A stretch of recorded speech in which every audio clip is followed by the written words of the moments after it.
चौथा दिन और अभी हम लोग निकल गए हैं घूमने के लिए। गाड़ी में बैठ गए सब लोग और जा रहे हैं अभी हम लोग पफिन बोट टूर पे।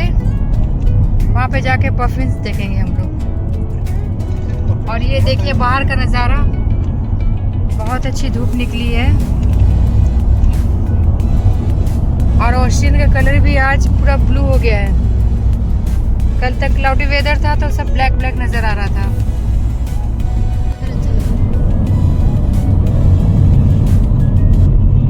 सुबह से ही बहुत ज़्यादा एक्साइटमेंट थी क्योंकि आज मैं अपनी लाइफ में पहली बार पफिन्स देखने जा रही थी। इससे पहले सिर्फ फोटोज़ और डॉक्यूमेंट्रीज में ही देखा था, पर लाइव देखना भी एक अलग ही फीलिंग थी, बहुत ज़बरदस्त। हमने एक बोट टूर बुक की थी जिसमें ओपन ओशियन में ले जाते हैं पफिन्स देखने। उस दिन वेदर भी काफ़ी अच्छा था, बहुत अच्छी धूप निकली हुई थी, इसलिए चारों तरफ समुंदर का कलर भी बहुत ही प्यारा लग रहा था। सुबह के 9:30 बज रहे थे। देखिए दोस्तों, हम लोग पहुंच चुके हैं बोट टूर के लिए। सब लोग बहुत ज़्यादा एक्साइटेड थे पफिन्स देखने के लिए। तो चलिए आपको भी दिखाते हैं पफिन्स। दोस्तों, पफिन्स मेनली नॉर्थ अटलांटिक के ठंडे कोस्टल एरियाज़ में मिलते हैं, जैसे नोवा स्कोशिया, आइसलैंड और स्कॉटलैंड। हमने जो पफिन्स देखी वो अटलांटिक पफिन्स थी, जो सबसे फेमस और एडोरेबल मानी जाती है।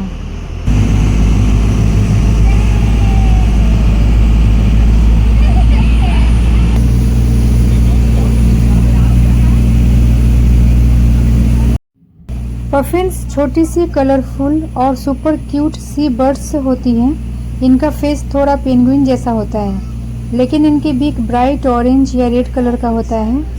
पफिन्स को क्लाउन्स ऑफ द सी भी कहा जाता है, उनके फनी एक्सप्रेशन और कलरफुल लुक की वजह से।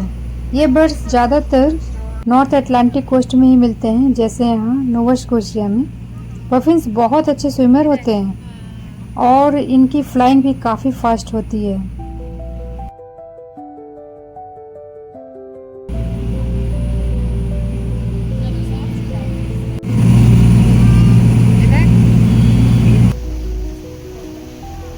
बोट में होते होते एक और इंटरेस्टिंग मोमेंट देखने को मिला।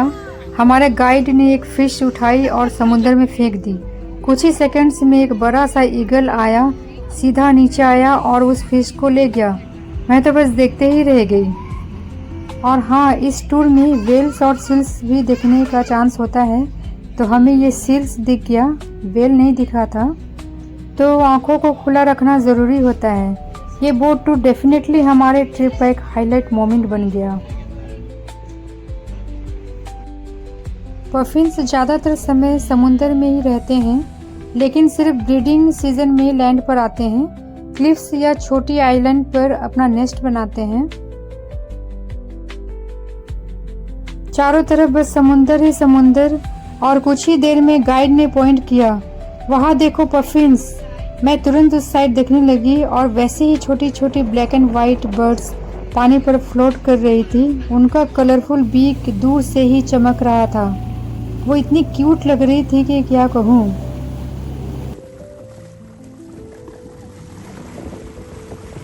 पानी का कलर देखिए कितना सुंदर लग रहा है।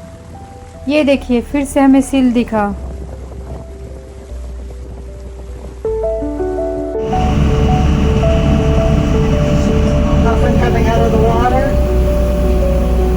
Razor bill and a puffin right next to me. If you're watching the puffin when he's getting airborne, if you saw that guy, he walked.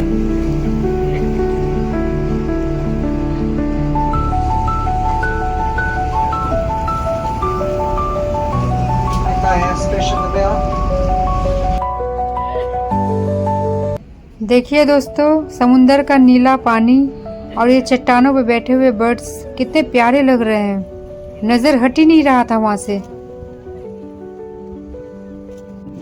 तो दोस्तों, ये था हमारा पफिन बोट टूर। बहुत ही ज़बरदस्त एक्सपीरियंस था। दोस्तों, ये puffins boat tour English town में था। देखिए दोस्तों, ये फेरी जो दिख रही है ना, ये इंग्लिश टाउन को जर्सी कोव से कनेक्ट करती है। तो बोट टूर के बाद हम लोग अपनी गाड़ी से इस फेरी में चले गए और यहाँ से फिर जर्सी कोव पहुँच गए।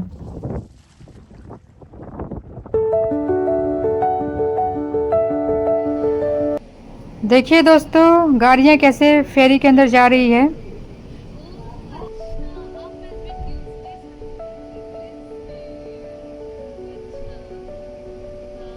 बस कुछ ही मिनटों बाद हम लोग जर्सी को पहुंच गए।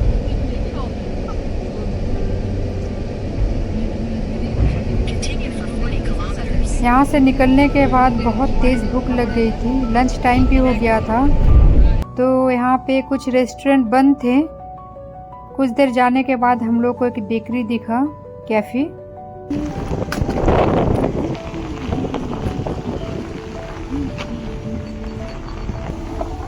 दोस्तों, इस कैफ़े का दरवाज़ा खोलते ही मुर्गे की आवाज़ होती है।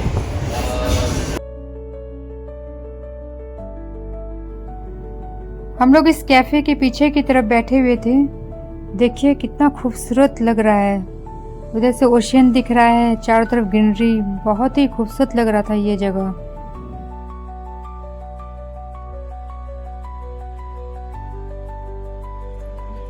सबसे पहले हमने कॉफ़ी पी, उसके बाद सैंडविच लिया, ग्रिल सैंडविच। कुछ ने चिकन सैंडविच लिया और कुछ वेजी सैंडविच।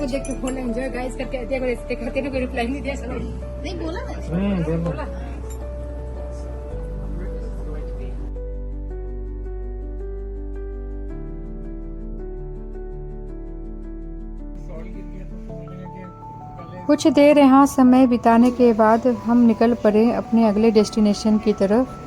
हमें जाना था स्मोकी ट्रेल पे। ये trail Cape Breton Highlands National Park के अंदर पड़ता है। इस दिन हमने 2 ट्रेल और 1 हाइक की थी। ये वाला ट्रेल भी बहुत ही खतरनाक था।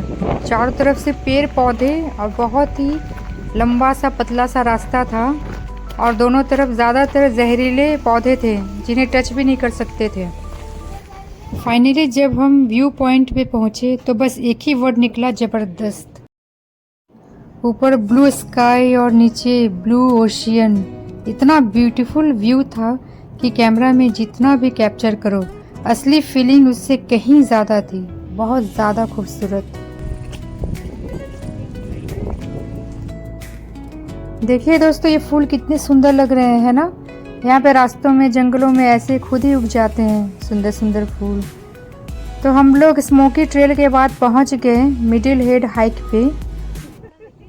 Middle Head trail Cape Breton Highlands National Park पे है।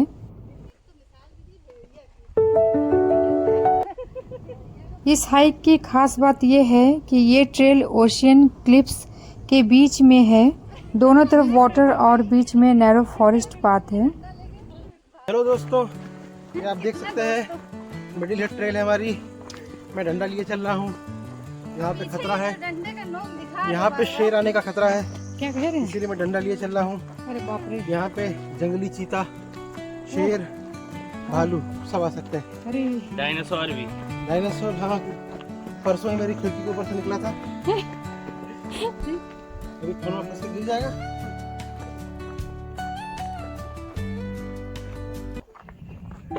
एंड में जो व्यू पॉइंट मिला ना, वहाँ से ओशियन इतना ब्यूटीफुल लग रहा था, एकदम ब्रीथ टेकिंग और पीसफुल। दिल तो कर रहा था कि और देर तक वहीं बैठकर बस व्यू एंजॉय करते रहें, लेकिन हमारे पास टाइम बहुत ही कम था, इसलिए ज़्यादा देर रुक नहीं पाए क्योंकि आगे और भी जगह देखनी थी हमें। मिडिल हेड हाइक के बाद हम निकल पड़े अपने अगले डेस्टिनेशन की ओर, इनगोनिश बीच पे। इनगोनिश बीच पे पहुंचकर एक और स्वीट मोमेंट हुआ। वहां हमें एक इंडियन फैमिली मिली। बहुत ही अच्छे लोग थे, बिल्कुल अपनों जैसे फील दिया। उन्होंने मेरी बेटी को प्यार से मैगी दी। इतना स्वीट गेस्चर था कि बीच का वो शॉर्ट स्टॉप भी हमारे ट्रिप का स्पेशल हिस्सा बन गया। उनसे मिलकर लगा जैसे दूर देश में भी अपनापन कहीं ना कहीं मिल ही जाता है।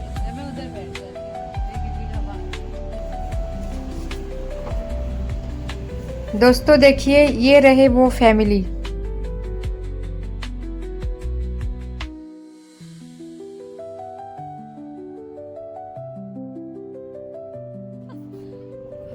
दोस्तों इनगोनिश बीच भी बहुत ही ब्यूटीफुल था। समुंदर का व्यू, हल्की हवा, सब कुछ रिलैक्सिंग था।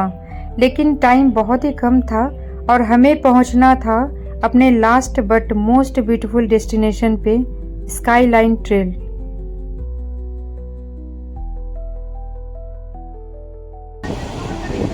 देखो कर सकते हैं।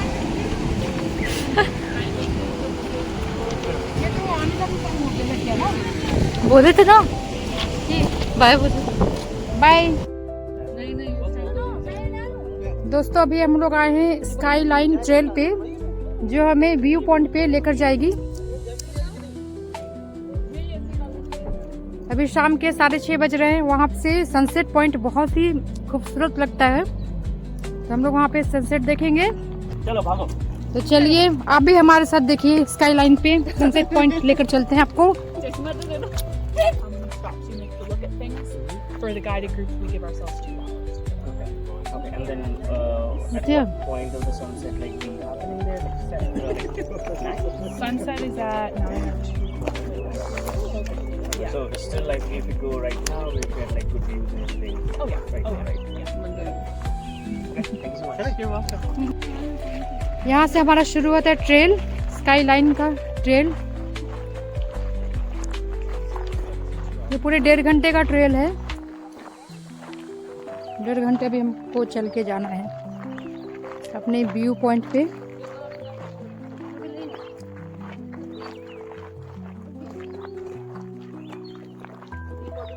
इससे पहले आज सुबह से हम लोग ने 2 ट्रेल कर ली है।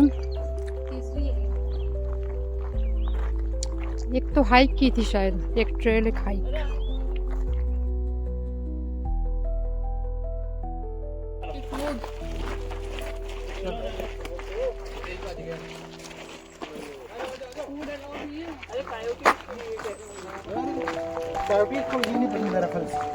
अरे अगर भाभी बोल देंगे ऊपर भाभी को छुपाने को, कह देंगे ट्विंकल की दूसरी बहन आ रही है।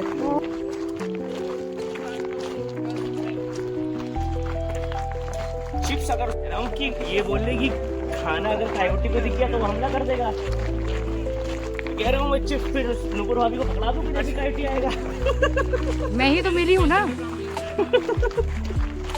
मूस दिख सकता है क्या? बिल्कुल।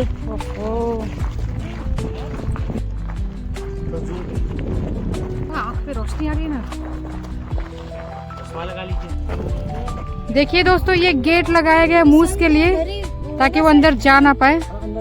यहाँ पे बहुत मूस है इस जंगल में, तो थोड़े साफ अंदर ना जा पाए। हाँ वही, बाहर रहेगा। हाँ इसके अंदर ना जा पाए, ताकि सेफली हम लोग जा सके अंदर। नहीं और पेड़ ना खाए वो, और पेड़ भी ना खाए, क्योंकि आधा जंगल खा चुका है मूस। वहाँ ज्यादा पेड़ है, उससे मूस खा गया है। वही, आ जाओ। और मूस से बहुत खतरा है यहाँ पे।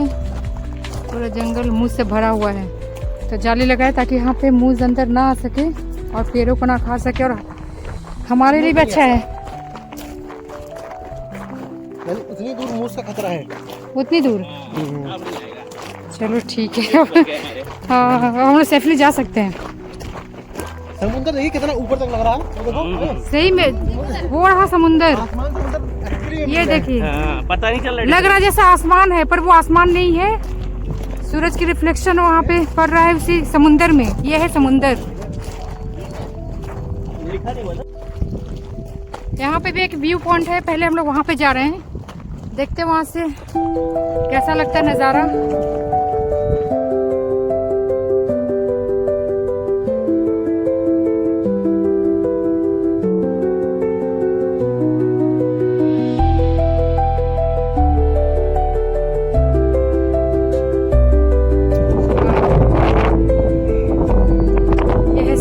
नीचे रिफ्लेक्शन है सूरज का।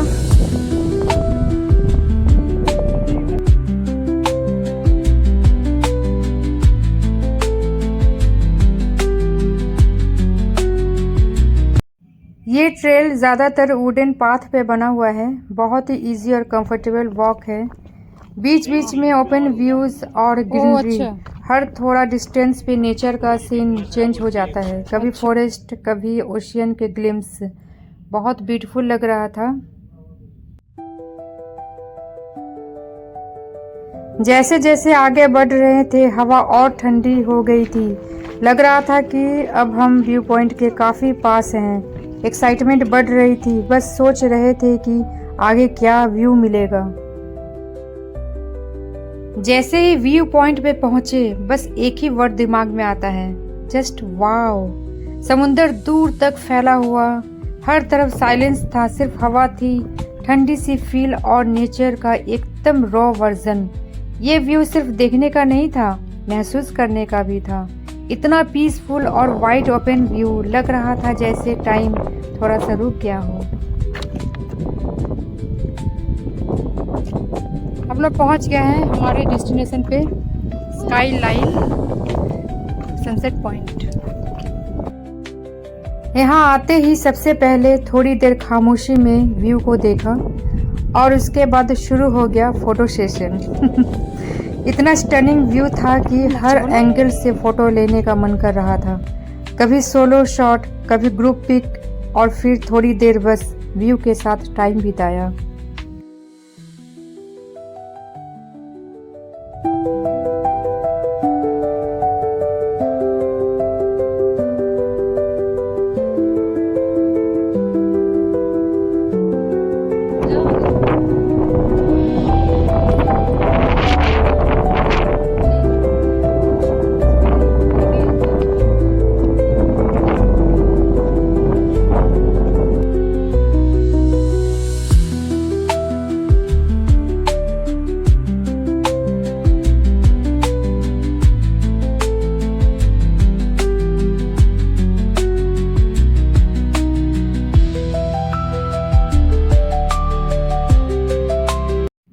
दोस्तों हम लोग रात के 9 बजे तक वहीं व्यू पॉइंट पर रुके थे।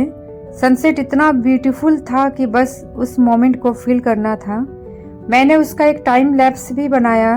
धीरे धीरे स्काई के कलर्स चेंज होते देखना एकदम ड्रीमी लग रहा था। लेकिन सनसेट के साथ हवा भी बहुत तेज हो गई थी। इतनी ठंडी और स्ट्रॉन्ग हवा चल रही थी कि कभी कभी लग रहा था कि बैलेंस ना बिगड़ जाए। वापस आते वक्त तो मजाक में कह रहे थे कहीं सीढ़ियों से गिर न जाए।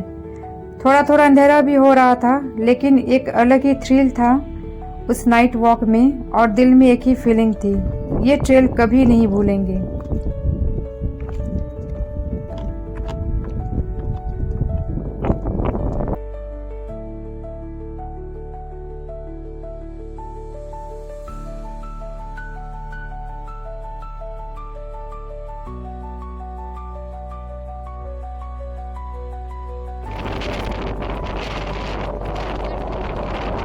ये देखिए, इन लोगों ने पहले ही प्लान किया था कि स्काई लाइन पे जा करके पुशअप करेंगे।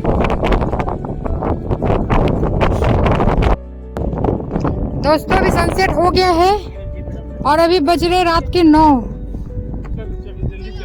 कनाडा में रात के 9 बजे सनसेट होता है। देखिए लग ही नहीं रहा है कि रात के 9 बज रहे हैं। और हम लोग अभी जा रहे हैं वापस। बहुत तेज हवा चल रही है यहाँ पे, बहुत तेज। ट्रेल से बाहर आते आते काफी अंधेरा हो गया था। बस फ्लैश लाइट ऑन की और धीरे धीरे वापस रास्ते पे आ गए। लौटते लौटते काफी रात हो गई थी तो सारे रेस्टोरेंट बंद हो चुके थे। फिर हम लोग ऑथेंटिक में पहुंचकर चाय और मैगी बनाई और उस पल को एंजॉय किया। दोस्तों अगर आपको मेरा ये ब्लॉग पसंद आया हो तो प्लीज़ मेरे चैनल को सब्सक्राइब करना ना भूलें और मेरे वीडियो पे एक लाइक ज़रूर कर दें। तो मिलते हैं नेक्स्ट ब्लॉग में। तब तक आप लोग खुश रहिए, स्वस्थ रहिए, मस्त रहिए। Bye bye, tata, take care.